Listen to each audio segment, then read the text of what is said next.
Ongietorri Espaloian Koskaren bigarren denboraldiko 12. saiora. Bueno, gaur Euskal Herria irratiko maigaian badaude paper desente, tinta desente, gai interesgarria eta sakona denaren seinale. Izan ere, gaur rabeak, plazerra eta kolektibotasunaren queer ikuspegia aztertuko dugu. Izan ere, Iruñan daramatzagu ja urte batzu, zeinan plazeratu kolektiboa martxan dagoen, jaiak antolatzen, aisialdiaren eredu alternatibo bat planteatzen, eta horren inguruan hitz egiteko, baita beste gauza gehiagotaz ere, bikide igo dira Irrintzi Horreko tontorera, bera zagurtu baitugu, Ongietorri Adri eta Edur. Kaixo! Ongi? Bai, a ber, zer esaten dugun gaur hemen. Txapa sartzeko gogoz. Bueno, denetarako prest. Bai, fate zaigu igual bermuta txapa gehiago sartzeko, baina... Bai, esan barra dago saio hasi baino lehen bermuta hartzeko asmoa genukala, baino bertan bera utzi dugu denboragatik, baino Martin, zuri baita ere ongi atorkizu bermuta ez? Ja, bai, azkeneko guna ja. Bai da, bihar oporra, bueno, behintzat, zegoen catering moduko bat Euskal Herria irratira sartzerakoan, zegoen... Bai, ongi askaldu dugu. Oso ongi bizi zarete hemen. Jode, bai. Zainduak. Bueno, plazeratura bueltatuz, lehenengo galdera egin nahi dizuena da, zergatik deitu zenioten plazeratu zuen kolektiboari? Bueno, hasiko naiz. Nik uste dut nahi genuen queer pertsonen plazerra erdigunean jarri, ez? Eta euskaraz izatea, ere bai, nik uste dut, ez? Gustoko genuela edo ere bai gure izaeraren parte zela, ez? Bueno, azkenean uste dugu queer pertsonen plazerra beti, bueno, ukatua izan dela, ez? Eta, bueno, aldarrikapen gisa edo plazerra erdigunean jartzea eta pizkat plazerren inguruan aritzea, oso garrantzitsua ikusten dugu, ez? Osea, plazerra azkenean, nila hasiko naiz, ez da zerbait pertsonala eta individuala, ez? Boterearekin zer ikusia du, eta ere bai, bueno, botere harremanetan ere bai, eta zapalkuntzekin ere, ez da? Orduan, nik uste dut hori gure plazerra edo queer pertsonen plazerra, bueno, patologizatua egon da, historikoki, badago oraindik. Zer esan duzu, patologizatuarekin? Bueno, heteronormaren barnean edo kristautasunaren barnean, estigma handia egon da horren inguruan, ez? Bueno, aipatzen alditugu, mila gauza ez, nola lotzen den plazer hori gaixotasunekin, gaixotasun mentalak, iesa bezalako gaixotasunekin, ez da? Eta gero aparte nik uste dut, orain Edurrek segurazki ere gauza gehiago esak ditu, baina kolektibo oso bati plazerrak entzea, ere kontrol erreminta bat da ere, ez da? Osea, azkenean irudidu gu hemen produzitzeko gaudela eta plazerra plazeren gatik eta, bueno, beste militantzia batzuk ongi daude ere baina, kolektibo oso bat gozatzen ikustea eta plazerra esaten dugunean ez da bakarrik plazer sexuala izan daiteke hainbatek motako plazer hori. Bizirauteko plazerra behar da, hori da. Ez, orduan hori oso aldarrikapen potentea da, ez? Eta hori, ez dakit, Edur? Pixkat osatzeko esan duzuna, plazeratun eta, bueno, queer kolektiboak nik uste dut plazerrare erabili duela zaintzeko modu bezala. Azkenean, hori, Adrik esan duena, ez? Bazterretan egon gara, zen heteronorma, zen kristautasuna, zen zuritasuna, zen gorputz mota batzuk bakarrik daukate kabida gure gizartean. Beraz, hori aldarrekatzea margenetan gaudenean, bazterretan gaudenean konturatzea norma hori ez dugula behar gure bizitzak bizigarriak eta duinak izateko, horrek aukera ikaragarria eman du kolektibo osorako, hori elkartzeko, amankomunean jartzeko dauzkagun plazerrak eta gero amankomuna dugun hori ere hortan, bakoitzak bere berezitasunak ere aldarrikatzeko. Eta gero hortik ere bai, nik uste dut plazer hori, hori ikuste zinak izan direla, ez? Orduan, plazer hori aldarrikatzea ere existentzia bera aldarrikatzea, ez? Kaixo, hemen gaude, ez? Osea, existitzen gara. Eta gero pizkat sartzen kapitalismoa heteronormaren barnean eta hori dena, nik uste dut gorputz asko izan direla neurtuak haien produktibitatearen arabera, ez? Pizkat zentzu kontzeptu horrekin, eta orduan, guk ere bai hortik atera nahi dugu, askotan kolektibo asko, ez? Hori egin dute, baina guk ere bai hor plazaratu nahi genuen ere bai ideia hori, eta, pizkat subversio hori praktikan jarri. Eta azkeni, nik uste dut askotan ere bai festarekin, ez bakarrik queer festekin, ez? Irudidu bai festa ondo pasatzea no seke, eta hori da ere bai kapitalismoaren puntu bat. Eta guk uste dugu kontsumaren inguruan, eta orduan, uste dugu festa ere bai izan daitekela gizartea eraldatzeko giltzarri bat, ez? Eta plazerraren inguruan, eta esperientzia positiboen inguruan ere bai, osnartzen aldirela, eta hor inguruan, bai, egoten algarela, eta, festa, eta nik uste dut Euskal Herrian ere bai ongi badakigula, praktika politiko bat da. Nola egiten duzun festa, eta nolakoa den zure aizia, eta ze aldarrikatzen duzun horren bitartez. Orduan ez dakit erantzun dugun, igual oso luze. Bai, eta politikoa da, are gehiago, aipatu duzu elkarrizketaren batean, esaten duzuela plazer batzuk kriminalizatuta daudela, gorputzeaz batzuek experimentatzen dituztelako, orduan, plazer horri edo kutsu are politikoago bat ematen zaio ertzetatik edo LGTBIQ+ kolektibotik abiatzen bada. Bai. Osa, nik uste dut, Edurrek esan duena, nik uste dut, eta gero igual sartuko gara gehiago, reif edo klub munduan edo, nik uste dut, erantzuna hori da, komunitatea eraiki. Eta nik uste dut, askotan festa horren inguruan edo plazer horren inguruan, gure komunitateak historikoki aurkitu duela hor babes leku bat. Sare potente bat, babesteko, zaintzeko, gozatzeko. Zu izateko. Bai. Ez, ere bai performatzeko, esan nahi dut orokorrean, ez? Nortzaren, pizkat... Gorputzari ere espazio emateko, nik uste dute izan dela hori, gorputzak oso zapalduak egon direnez, bai, eta gero haien adierazpenak eta plazerrak eta baina agian ere oso gorputz zapalduak izan dira eta komunikatzeko, mugitzeko, ukitzeko, elkartzeko beste moduak aurkitu ditugu komunitate fiestero horretan, esan duguna ez dela bakarrik festa, baizik eta bizi modu bat aldarrikatzeko tresna kolektiboa, oso potentea. Artearen inguruan, ez eta askotan plazeratu nahi aipatzen dugu artea. Ez dela bakarrik musika biztan dena, baina ere bai badira visuala, performanceak, poemak, incluso, claro, plazeratun dauden lukak ere bai bada zerbait artea badela ere bai, marrazkiak, artelak, ordan ikustu dut, queer kolektiboa edo LGTBIQ+ kolektiboak beti aurkitu duela bide bat, haien ezintasunak komunikatzeko artearen bidez. Eta hori ikusten aldugu, ez bakarrik musikan edo orain ari gara hitz egiten, underground hitza ez dut bat ere maite, baina, autogestioa, reif, no seke, baina ez dela bakarrik musikaren ikuspuntutik, ez? Jendeak ere bai aurkitu duela, marrazkiaren bitartez, hor badugu, ez? Egin genuen behin irratsaio bat, delezen, iesaz zuten artisten inguruko programa bat, ez? Eta nola haiek ere bai, ez gara horretan sartuko, baina diot artea oso garrantzitsua dela, eta nik uste dut, gauaren puntu hori, kluaren puntu hori, ere bai, bere momentuan, intimitate puntu hori, eta babes hori, eta zaintza hori eskaintzen zuen. Bai, eta orain hori esaten duzula, bururatzen zait, etorri zait burura ere, como un anonimato en la colectividad, ez? Osea, zerbaiten parte izateko, aukera izatea, es como ese sentido de pertenencia oso polita da. Eta esan duzuna, azkenean festaren inguruan lanpila bat dago, ez bakarrik musika, ez bakarrik eszena, baizik eta hori, kartelak, eta hor, identitate disidenteak adierazteko eta modu horiek, Eski hori esaten zuen justo, ez?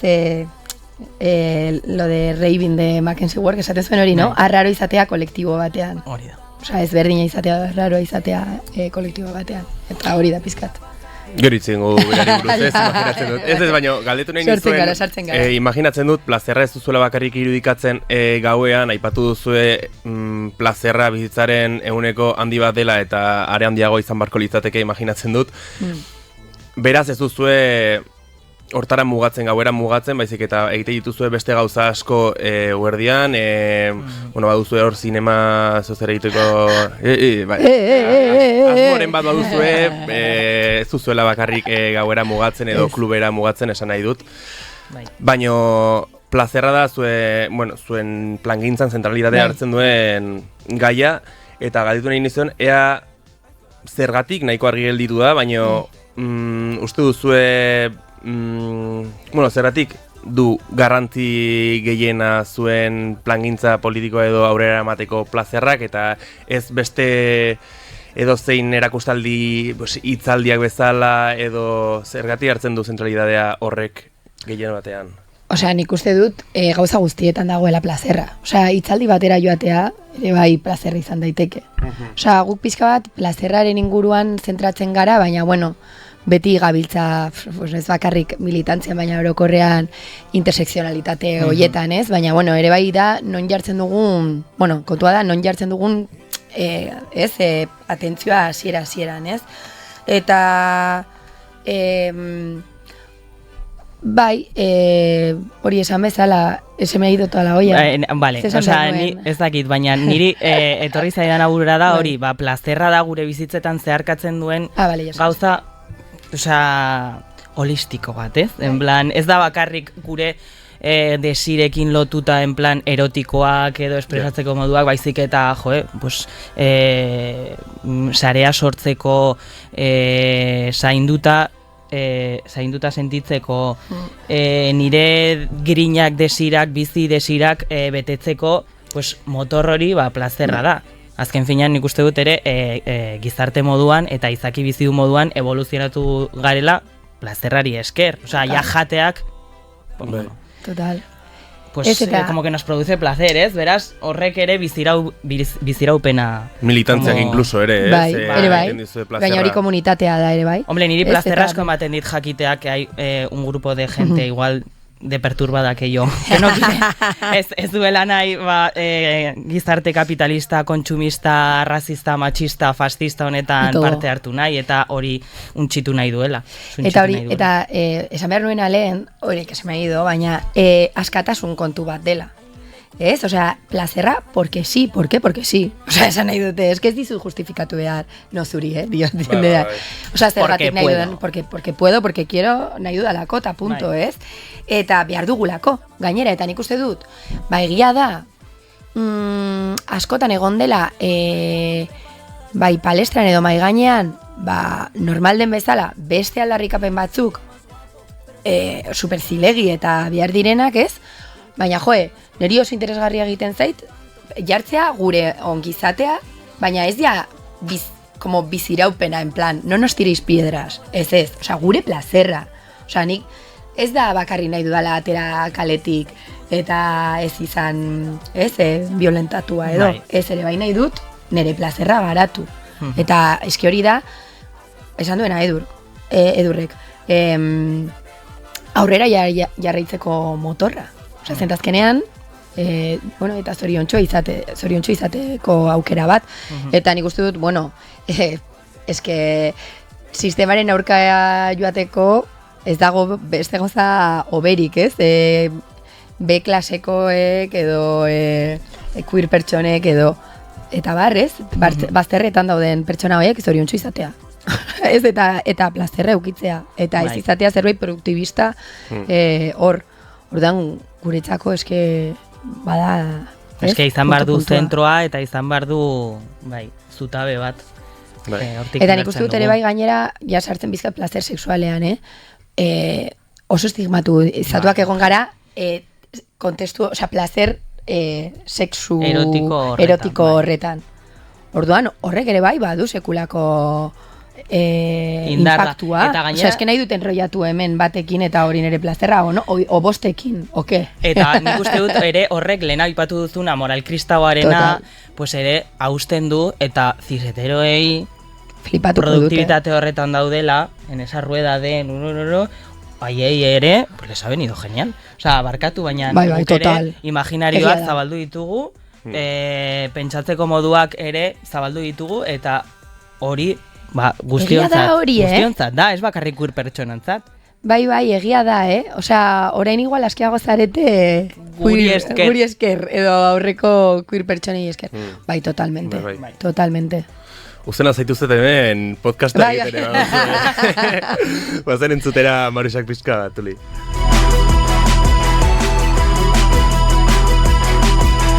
Mania diozu norri gurtu egin diozu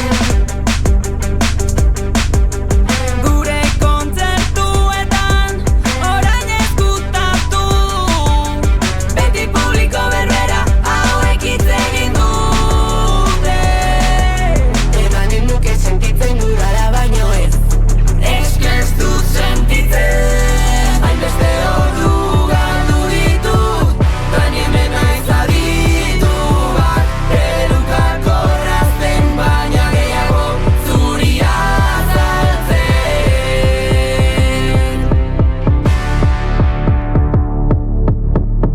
interpelatuta sentitu zara emaiozu bueltatxo bat eskerrak oraindik une hauetan lotxa sentitu behar duzula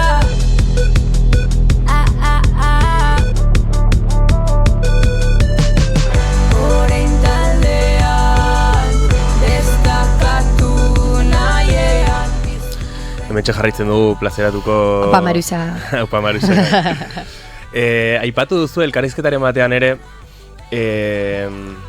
zuek raben parte, kuluen parte, hasieratik izan zaretela, horregatik hitz egiten duzue espazioien okupatzearen inguruan eta ez okupatzearen inguruan. Horiek ja zuenak izan direlako, eta egin nahi duzuena da horrekin jarraitu. Zergatik da berrokupatzearen kontzeptu hori? Nik uste dut gaur egun kapitalismo estraktibista honek ere errepikatzen duela behin da berriro gureak izan diren espazio horiek bereganatzea por kapital. Hor irabazten dutelako.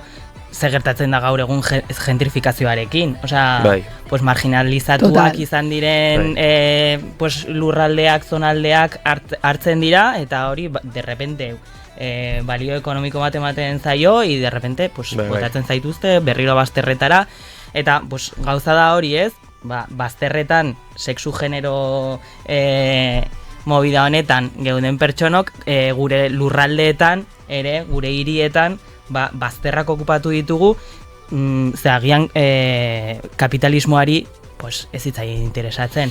Eta hortik dator. Gainontzeko bazutela haien aizia garatzeko espazioak ez, orduan imaginatzen du rabeak beste espazio kanpoaldean edo garatzeak eraiten duela erdialdetan edo norman ez dauden horiek okupatu lizatea. Nik uste dut, azeko guk ez ditugu rabeak egiten, baina bai edan dugu kultura horretatik hori badazpada jendea ez da baden kokatzen. Oraingoz, raberen bat agian, baina bai klub edo rave, bai, kultura horretan kokatzen gara, hori dudari gabe ez.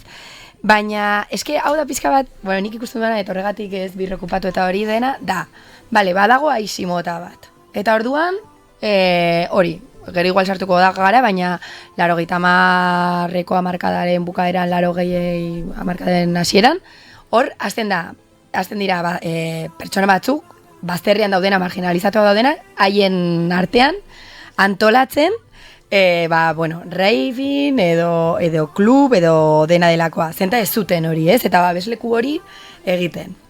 Hori egiten da, gero sartuko gara gehiago, baina hori egiten dute. Oso ongi funtzionatzen du. Ze ongi, klaro, hemen, pertsona beltza, pertsona queerrak, pertsona marginalizatuak, transa, jende pilo bat, baina hori, bazterreketakoa, sortzen du hori.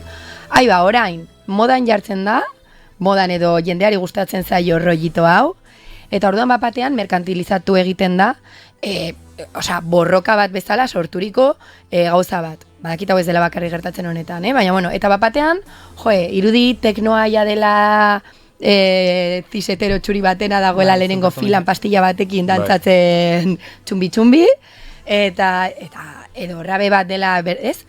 Eta, ostia, hor, nola, eske hori ez da guk nahi dugula sortu festa bat kuirra, ez barkatu, eske hau gure festa zen, eta zu etorri zara hemen, pues hori, kapitalismo guztiarekin, eta zure cisnorma osoarekin, eta txuritasun guztiarekin, eta privilegio con ganas guztiarekin. Con ganas de experimentar, porque, de tu ¿sabes? norma. Un poco, ¿cómo se llama? Laxe, un poco sirat, ¿sabes? Venga, chico, pues ez, pues hau da, hau gurea da, eta oso ongi nahi baduzu egon. Baina ez duritu ze gainera, esan duzuna ere, es como, vale, hartzen dugu disidentzia hau, baina la que nos conviene. En plan de, gustokoa dena, erakargarria dena, saldu aldena, bestela ez dugu nahi. Bai, eta autogestio hori gero sartuko gara igual ere, bai, monari nahi, demora guztian aurreratzen, baina eske me caliento este tema. Dena lotuta dago. Porque da hori como galdu, autogestio eta komunitatearen puntu hori guztia, en plan, babesleku, autogestio, ez daki zer, eta batean sortzen dut diskoteka bat, rollo industrial, sabes, you know? Jerarkia oso ondo markatuta. Jerarkia oso markatuta, seguraski, el encargado izango da, tipo bat super cool, baina seguraski bere privilegio guztiekin. Gizona, txuria. Con las mimitas, tal, super hori. Eta orduan, ez, hori gure espazioa zen, no? Ez. Ezin da ulertu rave edo kluba queer pertsona eta pertsona beltzi gabe. Gertatzen da, zuk aipatu duzu gentrifikazio prozesu horrekin bezala, hartzen dela espazio bat edo eredu bat, deskontestualizatzen da, kentzen zaio eduki hori, zerbait erakargarria bilakatu arte, berez, edo norentzat izan daitekelako erakargarria zelai batera joan altaboz batzuekin eta hor zezer egin, baina ez da hori. Eta saiatzen dira hori merkantilizatzen, gainontzeko eduki hori kenduz. Eta gero nik uste dut ere bai ikusten da, no sé, bueno, ez dut sobera sartu nahi rabeetan, baina, ni egon nahi rabe askotan. Eta ikusten da, depende ze mota rabe denean bapatean hori rabe bat totalmente deskontekstualizatua. Jendeak ez du, bat ere, respeturik irudi dagoela araui gabeko espazio batean, baina benetan. Claro, rabe, Aquí todo vale, bai. Botako dut hau lurrer, ez da bakarrila, ere bai inguruarekiko duten errespetuetan, errespetuan markatu, ikusten da ere bai. Ez, eta gero, eske horrek eramaten zaitu a cómo te relacionas, ez? Gero, ja ez inguruarekin lurralde de espazio físico, baizik eta beste gorputzekin. Bai. Nola komunikatzen zara, nola hurbiltzen zara, zer egiten duzun, zer esaten duzun, nola kontsumitzen duzun, nola, dena. Eta gero, orain esan duzula kontsumitzearena, nik uste dut beste gauza bat, hori, rabeak ere bai zen modu bat, festa egiteko, baina ere bai ez izateko hain hori hain kapitaliza eta hain kontsumitzailea edo ez dakite nola esan.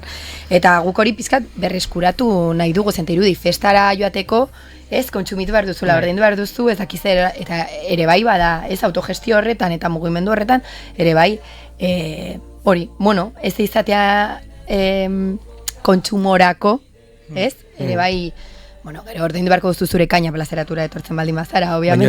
Baina ez da hortik etekin ateratzen hori. Eta hori adibidez, ikusten dugu geroz eta zailagoa dela horrelako jai bat montatzea. Iruñean azeko ez dugu espaziorik hori egiteko, aitzina taberna izan dezakegu, baina gutxi gehiago. Diot autogestio horretatik eta benetan puntu horretatik, eta gero bestera, rabe bat egin dezakezu non baiten, baina holase. Eta, nik uste dut hori, pizka zentratzeko pizka bat esaten ere ginenaren inguruan, teknoa, jausa, musika elektroniko guzti hori, eta horren inguruan dagoen estena guztia, eta kultura guztia, ezin da ulertu gu gabe esaten dudanean da, bazterretan dauden pertsonak, ez bakarrik queer pertsonak. batez ere bazterraren bazterretan Total. zeuden hoiek, ez? Ba, Osa da, komunitate marginalizatuek zuten iesbide bat, ez? Eta hor, bueno, ni ago nintzen kuskusiatzen, zerbait banekien, bai ago nintzen kuskusiatzen, eta oso argi ikusten da, bai, bueno, hori Chicagon, New Yorken, eta bar sortu zen rollo hau, Detroiten, ere bai, eta badago supermarkatua, ba hori, ba testu inguru batean, ba hori, ba iesaren krisia, arrazakeriaren kontestu horretan, hori ere bai esan beharra dago, rabeak edo klubak ez dira berez kuirrak izan, osea, esan dut ez dago bakarrik kuirrak, baizik eta hori igual elkarbizi izan direla, hainbat, osea, punkiak, jende kuirra, jende, osea, bai, kuirrizateko moduak ere anitzak direla, Hori ez bakarrik sexu generoa zeharkatzen gaituelako, baizik eta beste... Eta nik uste dut hori oso garrantzitsua dela ulertzea komunitatearen puntu hori, ez? Babesleku bat eta hori. Hori esaten genuena, ez? Mackenzie Warksen liburu honetan babesleku moduko bezala bat definitzen du. Eta ere bai esaten zuen, hau apuntatu nuen zentanik ez dut horrela hitz egiten, baina subjetibitate ez normatiboak albidetzen dituen praktika kolektibo bat bezala. Bale? Osa, orduan, zu garatzeko eta zu amesteko individualki esan nahi dut, baina kolektibo batean barnean, ez? Eta, bueno, Mackenzie Warksek ere bai esaten du hori, teknoa jatorrian musika beltza dela eta hori ezin dela ahaztu, ez? Kontesturako, zenta Mackenzie Wark, bueno, gara superfans, bada aktivista trans bat, australiakoa da uste dut, eta... bueno, bera oso militante izan da rabea eta sexuaren inguruan, eta bueno, plazerraren inguruan, bera uste dut, ez, bere ez aitateratzen, bere prozesua eman zuela, ja bastante heldutan, bai, 50 urte dola inguruan, bere seme alabak ja izan da, helduak ez dakiz zer, eta badu diskurso bat oso ona, uste du gainera egon zela hemen Katakraken aurkezten bere liburua, eta baditu hor sexua eriotza, amodia, eta ez dakiz zer, hori oso ongi dagoela, eta ere bai raibina, eta, bueno, gomendatzen dugu asko, zenta nik uste dut dela, hori oso ongi daude ensaioak, oso ongi daude teoriak, baina oso ongi dago ere bai, ez, pertsona baten bizipen hori zuzenean sentitzea, eta hori ere bai zure borroka bezala identifikatzea. Perfecto. Eta zeharka bada ere, ja, aipatu duzue autogestioaren gaia eta zuen lan egiteko moduak zeintzuk diren, nahiko argi utzi dituzue, baina horretan sakondu nahiko nuke, ez dakit nola uste duzuen, baina badirudi edo zapalduak diren kolektibo guztietan, ala beharrez, beste modu batzuetan haien gauzak praktikan jartzeko aukera dutela, azalduko naiz. Ezin dela modu autogestionatuan ez bada olako gauzarik egin,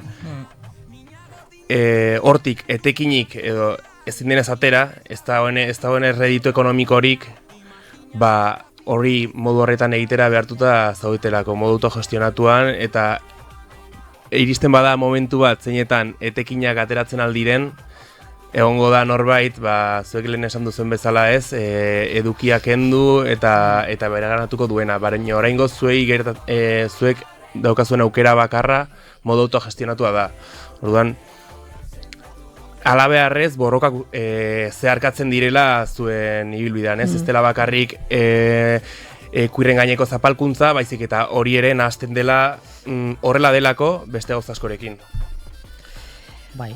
Jaio garen kontekstuan edo bizi garen kontekstuak asko markatzen du gure bizipena, gure aldarrikapena eta gure egiteko moduak.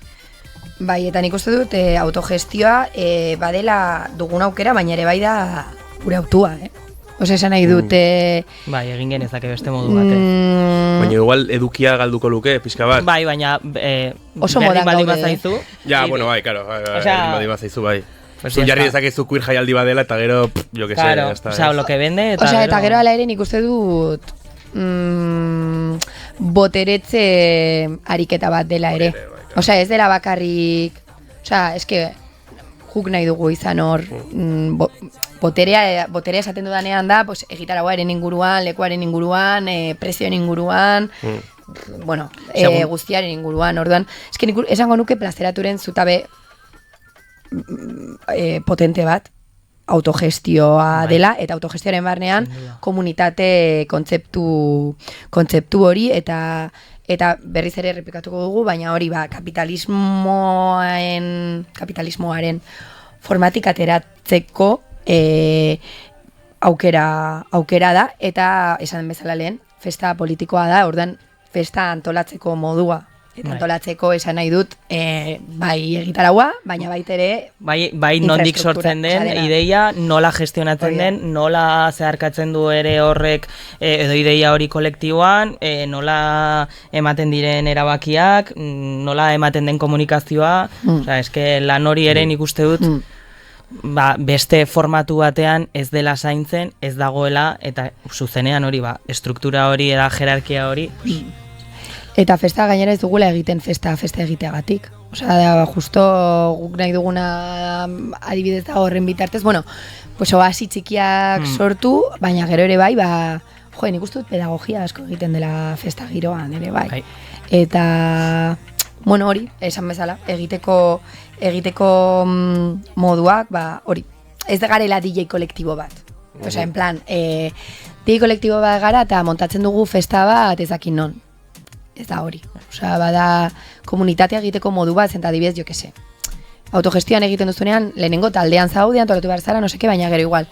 Badatorezak inoret egiten du kartela, osea, incluso, eguk beti esaten dugu plazeratu eta universo plazeratu. Eta plazerera bueltatuz ere, hori asko asegarriagoa edo plazeraiago ematen duela, etengabe gauzak delagatzen egotea baino, bueno, norbaitek egin dezala barra, kartela ere kontratatuko dut, eta beste modu horretan asko zaberazgarriagoa denontzat, eta, bueno, sarea osatzen dela ere, ez? Errealitatearekin galtzen duzu gainera kontaktua, no?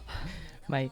Osea, ezaten duzu gure burbuja queer horretan, edo... bueno, ere bai, esan nahi dut, azten baldin bazara dena delegatzen, no sé kuantos. Osea, azkenean... Ez dakizu zer, prozesuaren parte zara izan.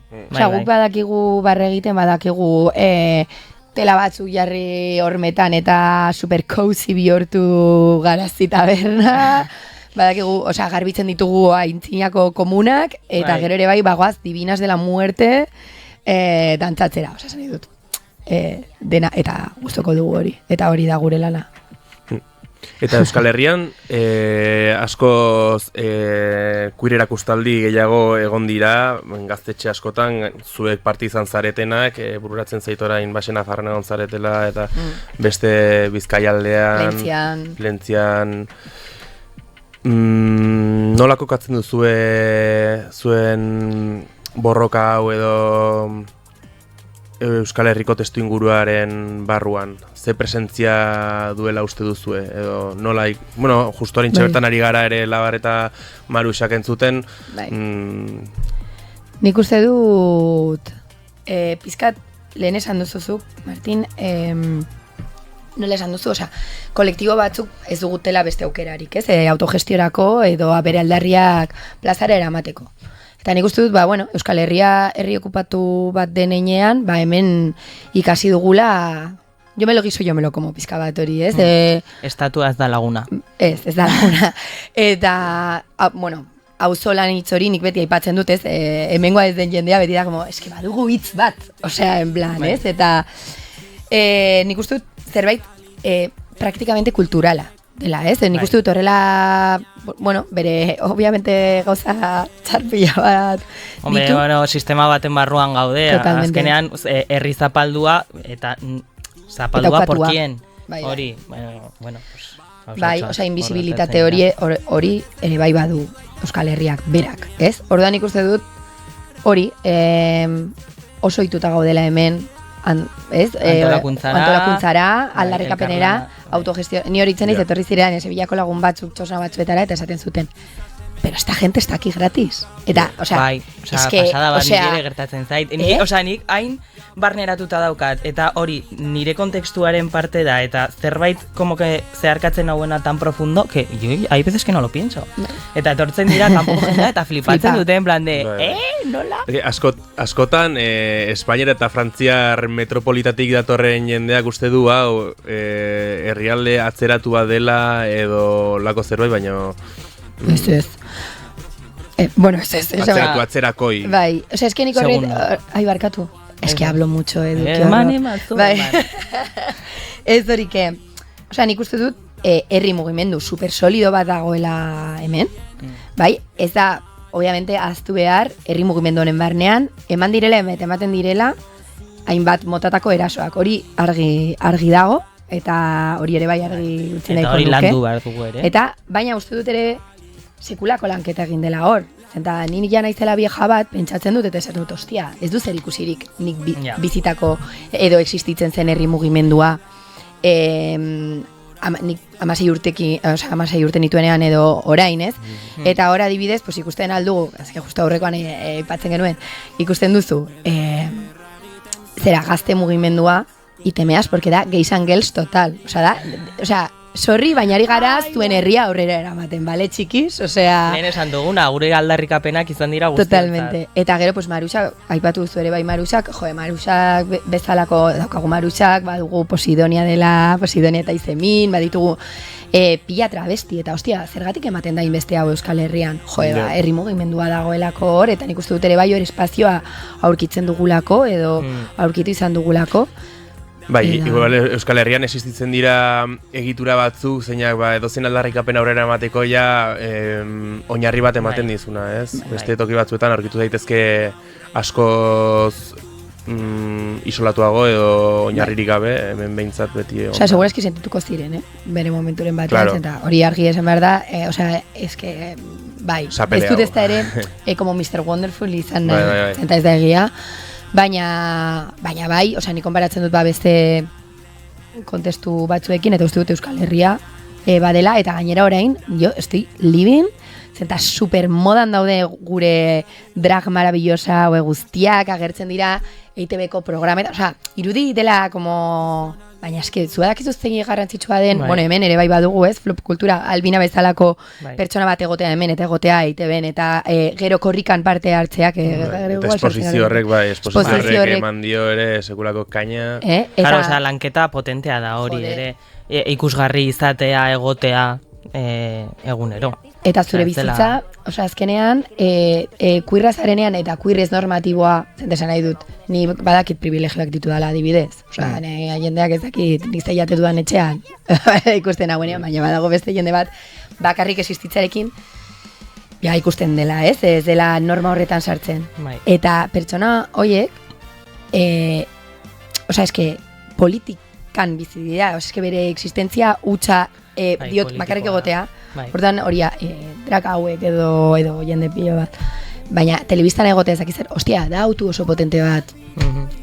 Eta jendea dio, jode, begira ze espazio eman dieten hain azkar ez dakiz zer, eta baina gero ikusten dira zenbat adibide kriminalizatzen dela haien existentzia bera olako tokietan, Hori, esan beharra dago, zer bakatu? Korrikakoa seguratxoa dela.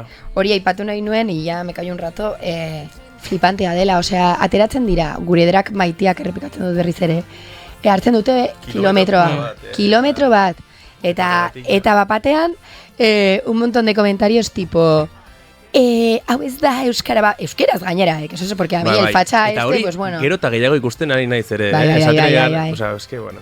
Es que, osea, toz giro hori ustut egon nintzen ikusten, nola ditzen da, benetan zabiz honetan, Katxalinek J. Martinakoak esaten zuela, eske badaude fascistak diren euskaldunak edo eskuindarrak diren, eske txikiz, osea, hori horrela da, hori ere bai. Eta gaur egun batez ere, ez, no, en esta era... Totalmente, eta karo, gero sartzen gara, bueno, esaten zuela honek, tipo batek, korrika ez da euskara sustatzeko ekimen bat que pintan estos aquí. Perdona, que pinta usted, señor, o sea... Ja, total. Euskera Manolo. korrikak beti eraman du, euskaraz gain ez dakitzen bat aldarrikapen bere gain, eta orain hasi dira hori salatzen, ez? Ja. Ba hori, hor ere erdigunean egon diren jendea, pertsonak, gizonak, pues bueno, orain les pika. Eta horregatik ez, bai. Lotu behar nuen zerbaitekin, no, bai, pero se me ha ido la olla. Ya sé lo que ibas a decir. Cógemelo. Esaten dut, osea, oso zaila da eta incluso antinaturala, hasia bote pronto, zuk zure buruari privilegioak kentzea. Osea, zain dut, inor ez du okerrago egon nahi. Osea, esto así a lo simplista, Eta historia nola izan da, esan nahi dut, inork ez du ezer eman... Claro, porque, Besterik ¿sabes? gabe. No, es que sí, quiero estar peor. No, claro, hor behar da pedagogia. O sea, ulertu behar duzu, zu igual, jitsi behar zara pizkatxo bat, beste pertsona bat ez duela deus, no? Pizkat ere bai izateko. Eta korrikarena, pues claro, pues daude superoituak egotea, diot, orain ez. Ni, haupa korrika, esan nahi dut pertsona hauek. Ez, ba, horretara, ez, egotea beraie zentroa, beraie privilegioarekin, ikusgarri beti Dute bere... soportatu. Bai. Ezin dute soportatu, itxika. Zerbait ukituko die, porque, o sea, zergatik de repente hori iruditzen zaizu una barbaridad eta gero tu amigo con peluca que aprovecha los carnavales para ponerse una peluca. Total, ridículo. Bai. A ver. Bai, total. Bai, eta gero gainera horrekin pizkal lotuta, eta bukatzen dugu korrikarekin, baina. Bueno, egon zen bideo bat, eta atera ginen nieta nire lagun bat, ahí con el lekuko, ahí todos contentos, disfrutatzen pilo bat, diot plazerarekin lotzen. Eta iruzkin bat, osea, komentario bat edo hor, izan zen, no os canséis de hacer el ridículo. O sea, es como en plan, eta... No. No, eta gainera no estoy haciendo el ridículo. O sea, que estar pasándomelo bien bada ridikula egotea naturalmente nire lagunekin gozatzen herri ekimen batean ridikula egitea da. Pues hori izan da, barkatu, hori izan da tresna beldurra, ez? Total. En plan, ridiculizar, beldurra ematea, porque sale muy rentable, eta horrela izkutatzen gara, ez dugu ordena kuestionatzen. Bai, eta cringe extremo honen garaian, gero eta gauza gehiago jendari iruditzen zaizkionak lotxagarriak eta ez dakit zer, eragiten dute igual plazerra gero eta ezkutuago egotea, ez? Bai. Esan nahi dut. Ja, pues horrek pertsona horri, Adri eta zure lankideak egin zenuten horrek, eragin zion lotxa edo ez dakit zer, baina berez ari zarete ongi pasatzen, eta horrek gero eta lotxa gehiago eragiten du jenean, eta, ostia, baina zer egiten duzuzuk zure isialdian, geratzen zara Netflix ikusten eta fuera? Nik alere gehitu behar dut, nola da, osea, si incomodamos está bien. Bai. O sea, esan dut, jendea deseroso baldin badago. Batez ere, zu lehenago deseroso egitean egin zaituen, o bati sentiarazi, bai. O sea, yo súper feliz de dar cringe a los ciseteros. Bai, eta gainera, si me doy cuenta, igual... Algo más a gusto, total, bai. O sea, igual, ¿quieres esto? Toma. Ja, te lo voy a servir. Tuli, entzuko dugu musika pizkatxe bat? Azkena etxeena bukatu aurretik.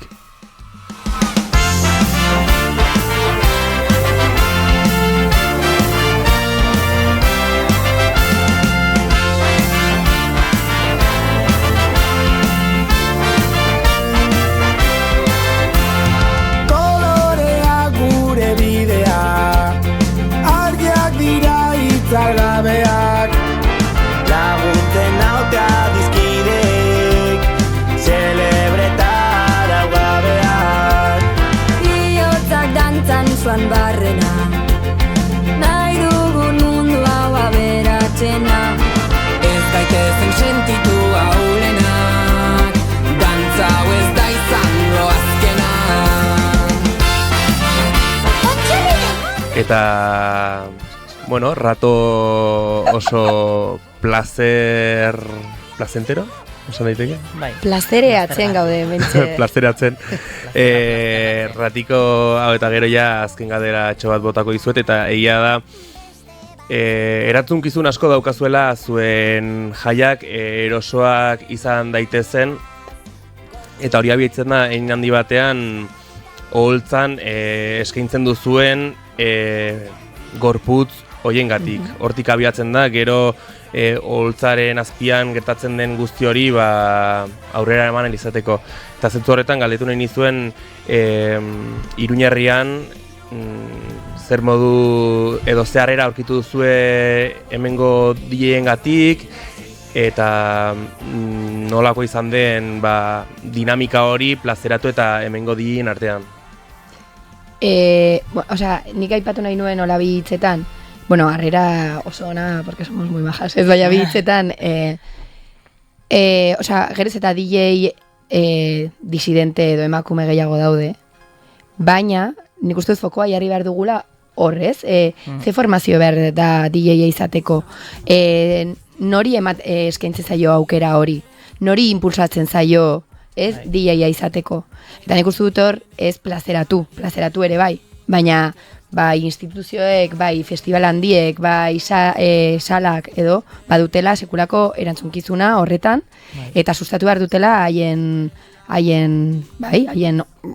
botere posizio horretatik kolektiboak biztan dena ere bai, hori egia da, baina nori ematen diogu aukera DJ-a izateko, eta, batzutan uste duzu oso ongi gaudela, baina aipatu behar dut, porque eski no esto, baina gero ateratzen da Santas Pascuas Festivala, eta egiten du gitarau bat Iruñeko jendearekin, dena gizonak.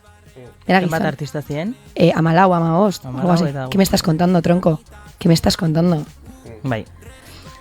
Baina horrek ere aukera ematen du, esan duzuna, erantzukizuna dute, salak, kolektiboek, ere hau lehen esan duguna, azkenean gauza ekonomiko bat badago hor erditik, hori, galtzen dira gauza pilo bat, berdin zaie formakuntza hori, berdin zaie jende berria hartzea, espazio berria sortzea, anistazuna erreferentziatzat hartzea, eta hori da galtzen dena.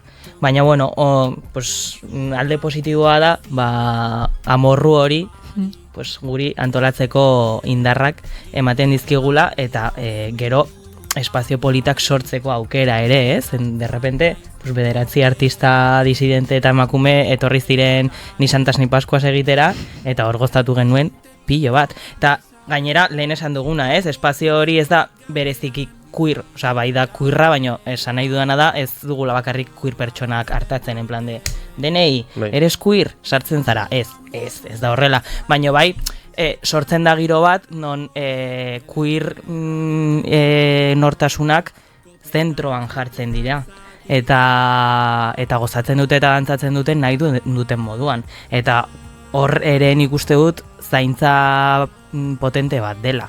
En plan, espazioa zaintzea, ikusi nire laguna eroso dagoen edo ez, nor dagoen aurrean, zerk egiten duen hau, tal, eta hori. Bai, eta zaintza hasten dela holtzan jartzen duzun pertsona hori norden erabakitzatik, eta bukatzen da segurtasuna edo protokoloak izan ez. Bai, eta nik uste dut zaintza ongi dago guk badaukagu komo zaintza taldea, bla bla, baina guk beti esaten dugu zaintza denon ardura dela, komunitate baten ardura dela. Eta etortzen baldin bazara jai honetara, berdin du ez izatea besoko hori o lo que sea. Bai. Zaintza erdigunean egon behar da, eta berdin du zure laguna den edo ez, ere bai. Ez? Bai. Eta zaintza autozain, zure burua erekiko, komunitatearekiko, espazioarekiko, eta hori. Larri horrekin bukatuko dugu saioa, podcast bat merezi duzu zuek, Madre mia! Bakarrik egiteko.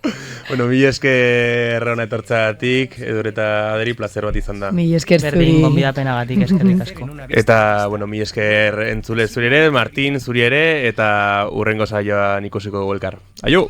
Aio! Ekin, payasoak eta travestiak! Beti elkarrekin!